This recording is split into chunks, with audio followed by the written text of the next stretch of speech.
آج کل ہمارے دماغوں میں ایک بڑی غلط قسم کے روایات، ماں باپ کے بھی کہ کسی بڑی جگہ سے رشتہ ہو، لڑکے والے بھی اس جگہ رشتہ ہو جہاں جہیز آئے اور گاڑیاں بھی دیں، کاریں بھی دیں اور ساتھ فرنیچر بھی دیں، سامان بھی دیں۔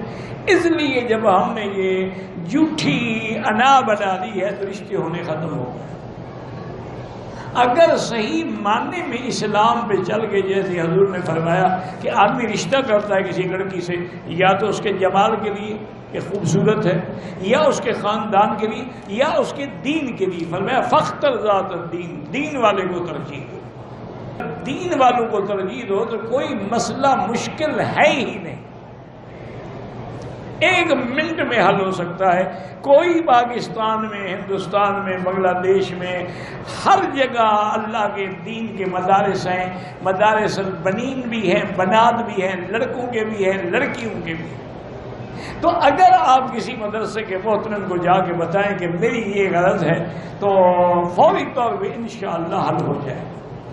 اب آپ حیران ہوں گے کہ میری والدہ کا جب نکاح ہوا نا، میرے جو نانا تھے وہ بہت بڑے عالم تھے لیکن تھے بریلوی۔ حضرت خلیفہ شیخ الجامعہ جو تھے نا جی، جو جامعہ عباسیہ کے پہلے شیخ الجامعہ تھے، وہ ان کو ملنے کے لیے آتے تھے، یعنی وہ اتنا بڑے عالم تھے۔ شیخ الجامعہ غلام محمد گھوٹوی رحمت اللہ علیہ، ان میرے نانے کے پاس آتے تھے بستی میں ملنے کے لیے۔ والد صاحب کو وہ تقریروں میں کافر کہتے تھے۔ ایک دن والد صاحب پڑھا رہے تھے، اس وقت چھوٹی سی مسجد ہوتی تھی اور ایک شیشم کا درخت ہوتا تھا، اس کے نیچے بیٹھ کے والد صاحب درس دیتے تھے۔ طلباء ماشاءاللہ بہت ہوتے تھے لیکن جگہ نہیں ہوتی تھی۔ دیکھا کہ مولانا آ رہے ہیں تو والد صاحب حیران ہو گئے کہ کیسے جلدی جلدی طلباء کو حکم دیا کہ حضرت کو گھوڑی سے اتارے، گھوڑی بھی پکڑے، گھوڑی کو باندھا اور حضرت کو آ کے بٹھایا۔ جیسا بھی کمرہ تھا، جیسی چار، وہ تو بڑے آدمی تھے نا، وہ نام میرے جو تھے نا، وہ اس زمانے میں بھی لاکھوں پتی تھے۔ تو حضرت والد صاحب نے عرض کیا کہ حضرت آپ کیسے تشریف لائے؟ فرمایا بھائی میری لڑکی بالغ ہو گئی ہے اور میں تمہیں رشتہ دینا چاہتا ہوں۔ میں نے کہا حضرت کافر سے رشتہ ہو جاتا؟ کہ شرم نہیں آتی، میں تیرے در پہ چل کے آیا ہوں اور تم آگے مجھے باتیں سناتے ہو؟ تقریر میں آدمی کہہ دیتا ہے ایسے۔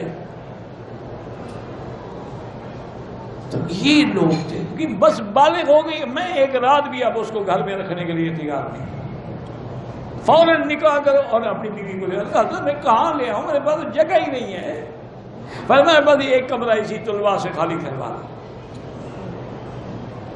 یہ جب ایسی باتیں ہوتی تھیں رشتے میں دیر ہو سکتی ہے۔ پھر اللہ نے ایسا فیض کیا کہ والد صاحب پہ علامہ انور شاہ کاشمیری رحمۃ اللہ علیہ کی دعا سے اللہ نے خزائن السماوات والارض کے دروازے کھول دیے۔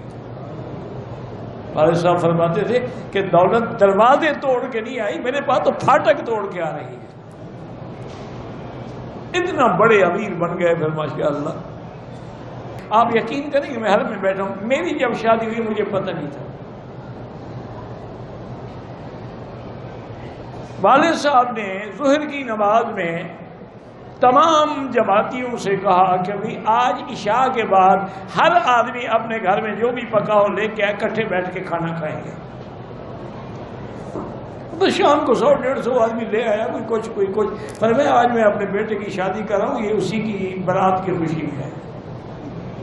وہی بیٹھے بیٹھے نکاح کر دیا، نہ مجھے پتا ہے نہ میری بیوی کو پتا ہے، کیونکہ وہ ان کے بھائی کی بیٹی تھی، ولی تھے شرعاً، ان کا باپ تو فوت ہو چکا تھا اور میں تو ویسے ہی موجود تھا۔ بس نکاح ہو گیا، بات ختم ہو گئی۔ ساری برادری نے، انہوں نے کہا اللہ نے ایک بیٹا دیا تھا، وہ بھی میں سنت کے خلاف شادی کرتا۔ کیا کہہ رہے ہیں؟ ساری برادری ناراض ہو جائے، میں اللہ کے رسول کو ناراض نہیں کر سکتا۔ بس سنت ہے، نکاح ہو گیا، جیسے حضور کے ہوا بی بی زینب کے بارے میں، اور میں بھی گھر سے کھانا لے آؤں، وہی کھلا دیا۔ فرمایا بابا یہی ولیمہ، تو میں نے آج جو سنت پہ عمل کر لیا ہے اور مجھے کیا چاہیے۔ تو اگر یہ فیصلہ کر لو نا جی انشاءاللہ کوئی لڑکی کوئی لڑکا جو ہے نا بغیر نکاح کے نہیں رہے گا. اور اس دور میں یہ ضروری ہے کہ جب لڑکی لڑکا بالغ ہو شادی کر لو تاکہ وہ گناہوں سے بچ جائے.